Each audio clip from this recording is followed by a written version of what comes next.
Wakil Presiden terpilih Gibran Rakebuming Raka menguji coba makan bergizi gratis dengan anggaran Rp15.000 per porsi di Kabupaten Bogor, Jawa Barat. Gibran menyebut tidak ada pemotongan anggaran untuk makan bergizi gratis. Wakil Presiden terpilih Gibran Rakebuming Raka memastikan harga makan bergizi gratis dipatok di kisaran Rp15.000. Gibran membantah anggaran makan bergizi gratis dipotong jadi Rp7.500 per anak. Gibran mengeklaim uji coba makan bergizi gratis sejumlah sekolah di Sentul Bogor menunya lengkap. Gibran menyebut menu makanan untuk generasi penerus bangsa tidak boleh dipelit-pelitkan. Kosnya itu Rp14.900, sudah termasuk ayam, nasi, sayur, buah-buahan sama susu. Jadi menunya lengkap sekali dan ini juga sekaligus mengklarifikasi statement beberapa orang ya bahwa anggarannya akan dipotong sampai Rp7.500 itu tidak benar. Jadi kalau untuk anak-anak kita, untuk para generasi penerus kita tidak boleh pelit-pelit. Jadi hari ini Rp14.900. Selain persoalan anggaran per porsi, Gibran juga menyebut akan menguji cobakan berbagai skema pengadaan makan bergizi gratis, mulai dari UMKM hingga partisipasi orang tua siswa. Nanti akan kita coba uji coba terus sampai bulan Oktober ya Bu Catherine ya. Jadi nanti menunya tiap hari berbeda dan nanti kita pengen mendapatkan masukan dari anak-anak, dari murid-murid, orang tua murid, guru-guru, komite, siapapun, ahli gizi juga silahkan. Jadi nanti kalau ada yang kurang, ada yang perlu dievaluasi akan segera kita follow up. Dan kita juga nanti sampai bulan Oktober akan mencoba berbagai skema. Ada yang mungkin memanfaatkan UMKM, warung-warung kecil, warteg, ataupun catering-catering kecil. Dan juga mungkin memungkinkan juga mungkin orang tua murid ikut bergotong royong untuk menyajikan makan siang gratis ini. Salah satu pelajar kelas 6 SD Negeri 02 Sentul Kabupaten Bogor, Jawa Barat bernama Andini menyebut menu makanan bergizi gratis cukup untuk kebutuhannya. Jika boleh memesan menu menurutnya, dia menginginkan jenis sayuran yang berbeda. Tahu dong, ini menunya apa aja sih? Ayam, susu, pisang, nasi, sama sayur. Kalau porsi segini menurutmu cukup nggak? Kenyang nggak? Cukup kenyang. Kenyang. Tadi udah sarapan belum? Udah. Udah sarapan. Oke, suka semua menunya? Suka. Kalau misalnya kan tadi kata Mas Gibran kalau ada yang nggak suka boleh request. Kalau Andini sendiri ada menu yang Andini lebih suka nggak sih? Ada. Ayam. Ayam suka lauknya. Kalau sayurnya biasanya sukanya apa Andini? Sayur sop. Sukanya sayur sop. Oke, buah suka pisang. Suka. Berarti udah aman semuanya menunya ya. Oke, Andini makasih. Selamat makan lagi. Dalam uji coba di SD Negeri 02 dan di SD Negeri 03 Sentul Kabupaten Bogor, menu makan bergizi gratis terdiri dari nasi, sayur labu, ayam goreng, pisang, dan susu. Menu ini diklaim seharga Rp14.900 per porsi. Namun, harga menu yang diuji cobakan di wilayah Bogor tentu akan berbeda dengan di daerah lain. Harga bisa jadi lebih rendah atau bahkan lebih tinggi. Di Solo, Jawa Tengah, pemerintah setempat akan menguji coba makan bergizi gratis dengan anggaran Rp7.500 per porsi. Wali Kota Solo Teguh Prakosa menyebut anggaran itu cukup untuk makan bergizi di Kota Solo. Wali Kota Solo mengeklaim dengan anggaran Rp7.500 sudah memenuhi nasi, sayur, dan juga lauk pauk. Kan ada makan ya Jumat, anggap saja itu Jumat berkah. Ya, mestinya dengan kesederhanaan tetapi mutu kualitas makanannya ya tidak kalah. Nah, 7,5 di Solo jalan. 7,5 itu yang di Solo jalan. Betul jalan. Maka ini kesempatan yang baik, kita sudah memulai, tinggal nanti Pak Sekretaris Dinas menjadwalkan beberapa sekolah, nanti kami akan meninjau. Pemerintah telah menganggarkan makan bergizi gratis dalam APBN 2025 sebesar Rp71 triliun dengan harga Rp15.000 per porsi. Dengan skema anggaran itu berarti akan ada 4,7 miliar porsi makan bergizi gratis. Sementara jumlah siswa berdasarkan data Kemendikbudristek untuk semester ganjil 2024-2025 ini ada 10,9 juta lebih. Menko Perekonomian Airlangga Hartarto menegaskan anggaran makan bergizi gratis tidak akan dipotong dari Rp15.000 per porsi menjadi Rp7.500 per porsi. Airlangga mengeklaim pelaksanaan makan bergizi gratis di setiap daerah tidak akan sama. Pertama, anggaran tidak dipotong. Anggarannya 71, sekitar 71,5 triliun. Tinggal pelaksanaannya satu daerah dengan daerah yang lain indeksnya tidak sama. Nah itu saja. Ya. Gibran mengeklaim dengan anggaran yang terbatas, makan gratis akan diprioritaskan di daerah terluar, terdepan dan tertinggal atau 3T.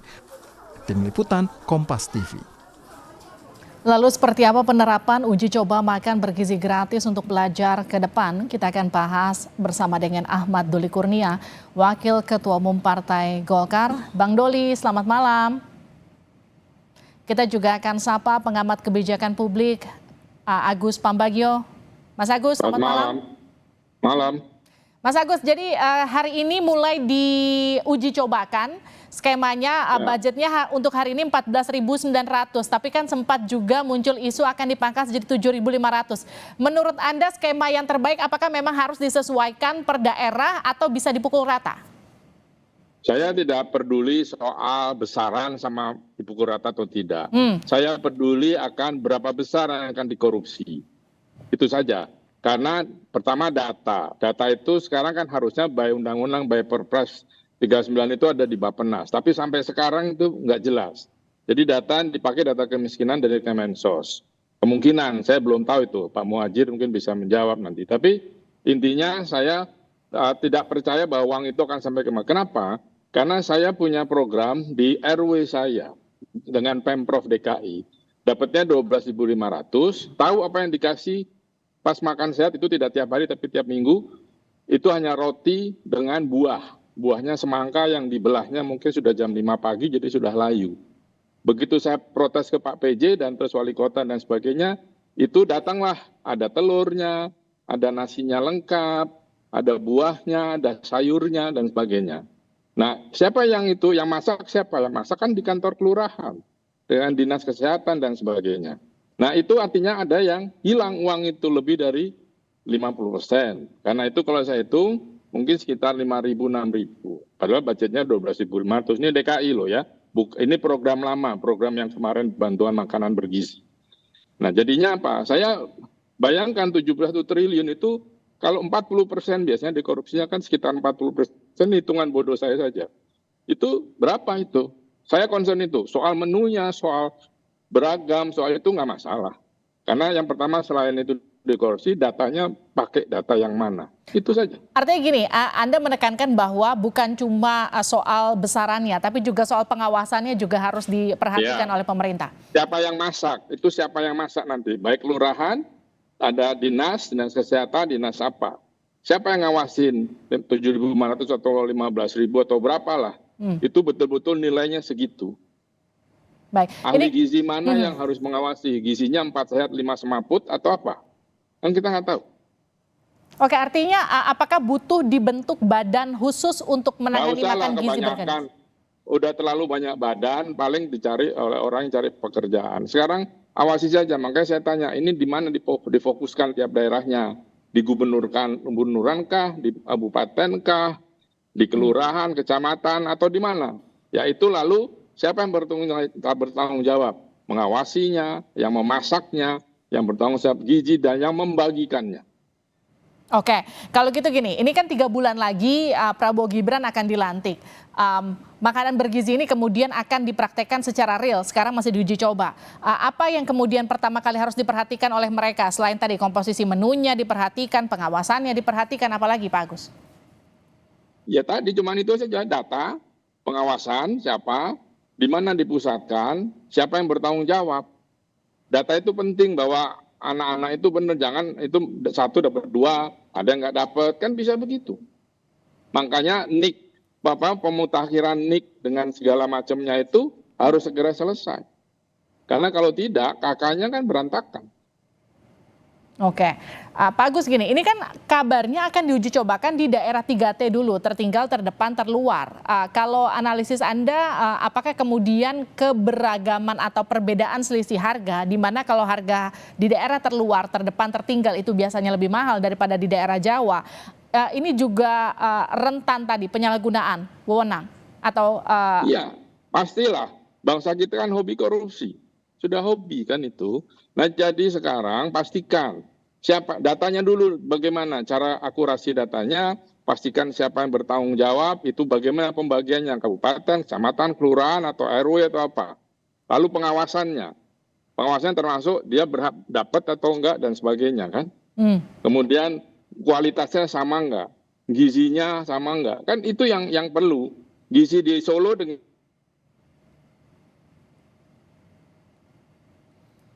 Oke, Pak Agus. Mas Agus, kita coba perbaiki sambungannya dengan Mas Agus Pambagio. Kita juga masih mencoba untuk menghubungi Wakil Ketua Umum Partai Golkar, Ahmad Doli Kurnia. Kita masih membahas mengenai penerapan uji coba makan bergizi gratis untuk pelajar ke depan. Ini adalah program unggulan Presiden dan Wakil Presiden terpilih Prabowo Gibran yang akan mulai diberlakukan atau diimplementasikan di masa pemerintahannya. Pelantikannya kurang lebih 3 bulan ke depan dan sekarang mulai diuji coba. Kita kembali sapa Mas Agus. ya. Kita sapa juga Gimana? Mas Doli sudah bergabung? Oke. Mas Agus, jadi gini, ini kan mulai diuji coba sekarang masih fokusnya di Jawa, di Solo, di Jawa. Apakah kemudian uji coba ini perlu langsung diterapkan di daerah 3T tersebut sebelum diimplementasikan, Mas Agus? Ya kalau mau betul, uji cobanya di daerah dibagilah barat, di timur, tengah, barat, utara, selatan, supaya tanya ahli statistik bagaimana cara mewakili daerah-daerah itu untuk bisa memenuhi standar kesahihan dari data itu. Oke, tapi artinya gini, menurut Anda 15.000 itu adalah harga yang cukup untuk memenuhi kebutuhan gizi? Tergantung. Tadi di Solo bilang 7.500 oke. Di Papua apa iya? Di NTT apa iya? Semua makanya katakan masih ada berapa provinsi sih sekarang 30 sekian. Ya itu aja dicoba. Kalau mewakili paling tidak di provinsi itu nilai value dari uang itu sama lah, mirip lah. Jadi bisa diambil kesimpulan. Masih ada waktu kalau mau. Kan nyoba gitu 2-3 hari cukup, nggak usah lama-lama. Itu nanti korupsi lagi itu. Tapi bukankah uji coba yang lebih lama, lebih matang itu akan hasilnya lebih baik, Mas Agus? Ya tentu, tapi anggarannya ada nggak? Kan balapan dengan anggaran IKN. Oke. Dan anggaran-anggaran lain yang bayar utang dan sebagainya. Jadi kalau bisa, itu saya nggak bisa memastikan. Coba tanya ahli statistik. Berapa lama terwakili lah itu, ada berapa sampelnya dan sebagainya, berapa hari, daerah mana. Silakan tanya, saya bukan ahlinya. Baik, tapi artinya gini, kalau kita bicara soal tata kelola makan bergizi gratis ini ke depannya, harusnya ketika tadi saya tanyakan ke Mas Agus bilang nggak perlu lagi bikin badan karena kemudian nanti akan berpotensi makin banyak penyalahgunaan atau penyelewengannya. Artinya ini akan harusnya dimasukin kemana? Ya itu tadi kan saya tanya, ini mau dikoordinasikan baik gubernur tingkat 1, tingkat 2, lalu kecamatan, itu di mana? Nah itu baru kita tentukan. Kalau bentuk lagi sama, bikin satgas soal tarif penerbangan, hidup nggak? Satgas pungli, satgas pinjol, jalan nggak? Kan satgas, badan apa kan sama, nanti ke DPR, nanti susah lah.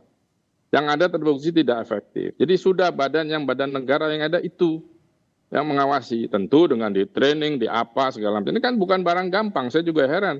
Kenapa waktu kampanye ini disampaikan, ini kan susah sekali, sumpah mati itu susah. Tetapi sudah diterapkan, ya silahkan. Tapi itu tadi, bagaimana mengawasi? Kalau nggak habis uang itu dikorupsi. Oke, saya ke Bang Doli. Bang Doli, selamat malam.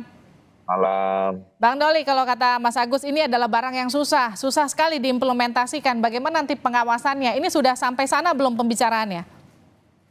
Ya sudah, kan bagaimana, sesusah apapun kan ini sudah menjadi janji kampanye. Bagus ya, bagaimana kita memikirkan rakyat, anak-anak kecil kita ini punya masa depan dengan dia sehat, karena makanan dan gizinya terjamin gitu. Jadi sekolahnya juga nanti akan bisa bagus juga. Nah makanya sekarang sebelum nanti pemerintahan baru ini berbagai simulasi dulu kan. Jadi sekarang dulu ada 15.000, sekarang 14.900. Jadi bagaimana kita membuat supaya program ini bisa berjalan efektif dan seefisien mungkin.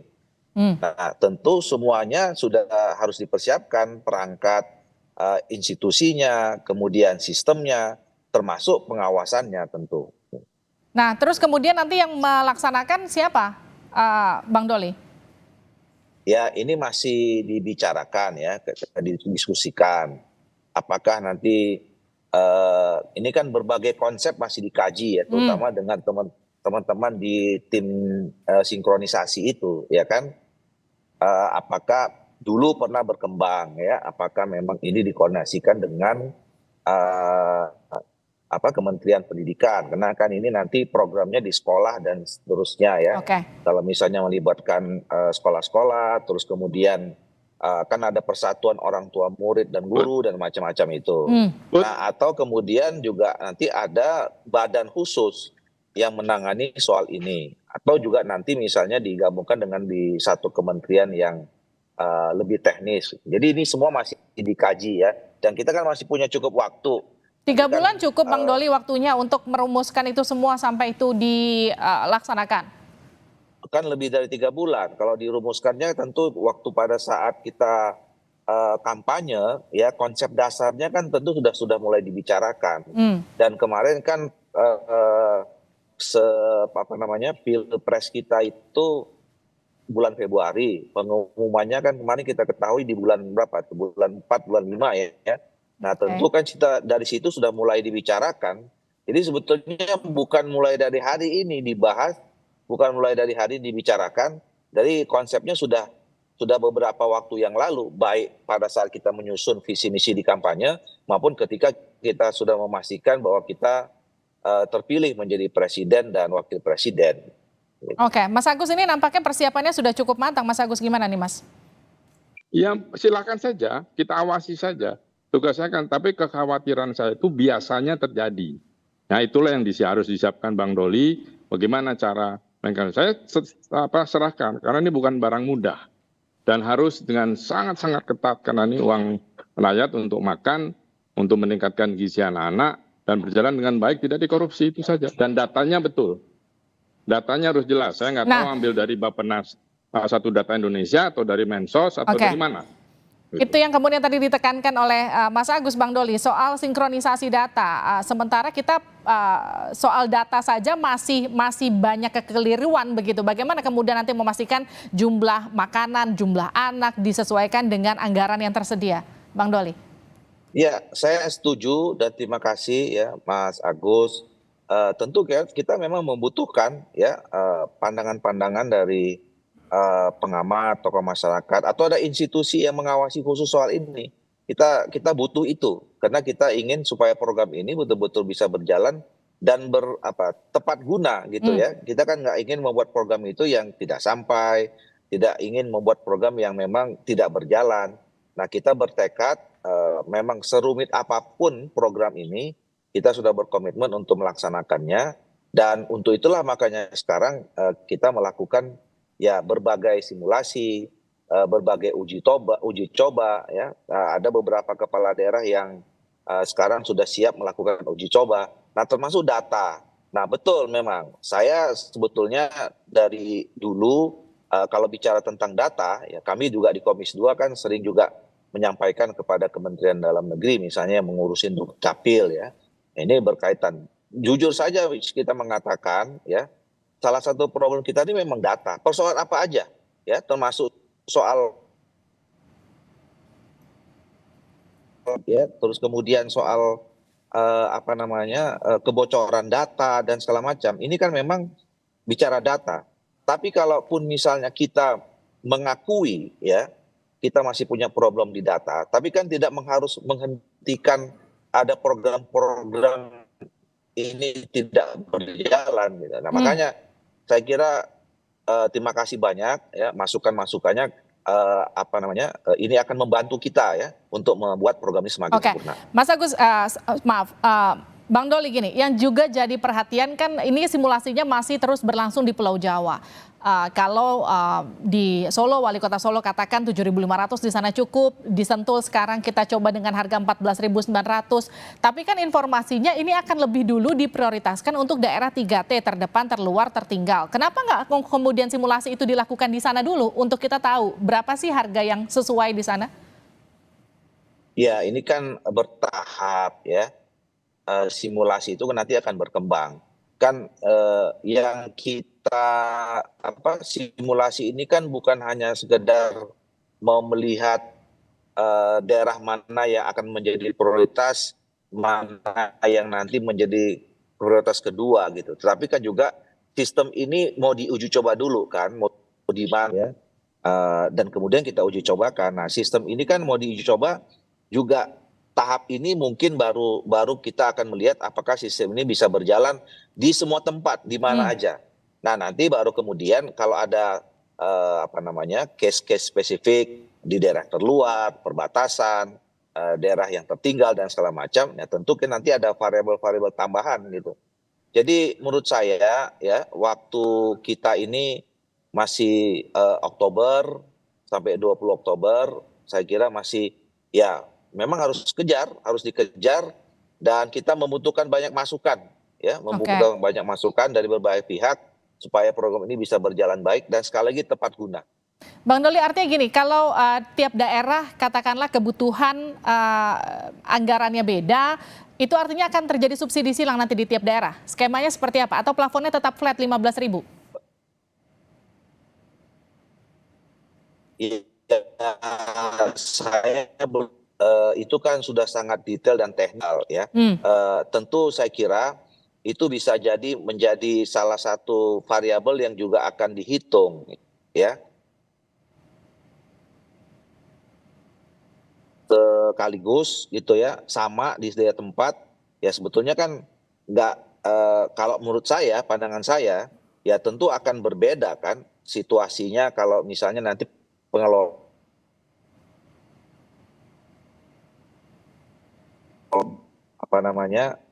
yang ya situasi fiskalnya berbeda, tentu kan saya kira akan juga berbeda nanti pendekatan dari harga dan macam-macam gitu. Oke, saya ke Mas Agus terakhir. Mas Agus, jadi soal tadi concernnya datanya, kemudian tadi soal pengawasannya, apalagi concern bagi tim transisi yang kita bisa titipkan ke Bang Doli nanti.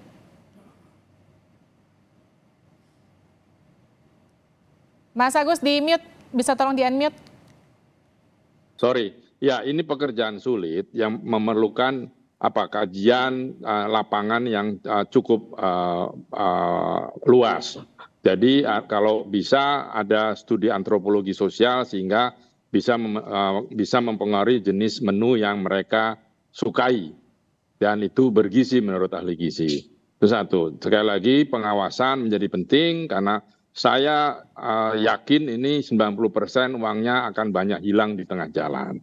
Nah itulah yang harus paling dijaga dan data. Yang lainnya silakan saya serahkan pada pemerintah yang akan menjalankannya. Kita di publik hanya memantau, melihat, mengingatkan, dan memberikan komentar positif yang bisa untuk perbaikan. Kalau kritik itu saya selalu kasih alternatif, jadi tidak saya menuduh, silahkan. Nah ini sudah bahan kampanye yang harus dilakukan, tapi hati-hati, itu saja. Bang Doli silakan direspon terakhir. Saya kira saya setuju program ini program yang tidak mudah ya, tetapi tentu ini menjadi tanggung jawab kita semua ya, pemerintahan baru terutama ya kami yang waktu itu mengusung pasangan Pak Prabowo dan Pak Gibran, tanggung jawab rakyat sudah diberikan kepada kami. Tentu harus kami tunaikan apa yang menjadi janji-janji kami. Sesulit apapun, sekali lagi saya katakan tadi, ya tentu kami harus cari solusinya ya.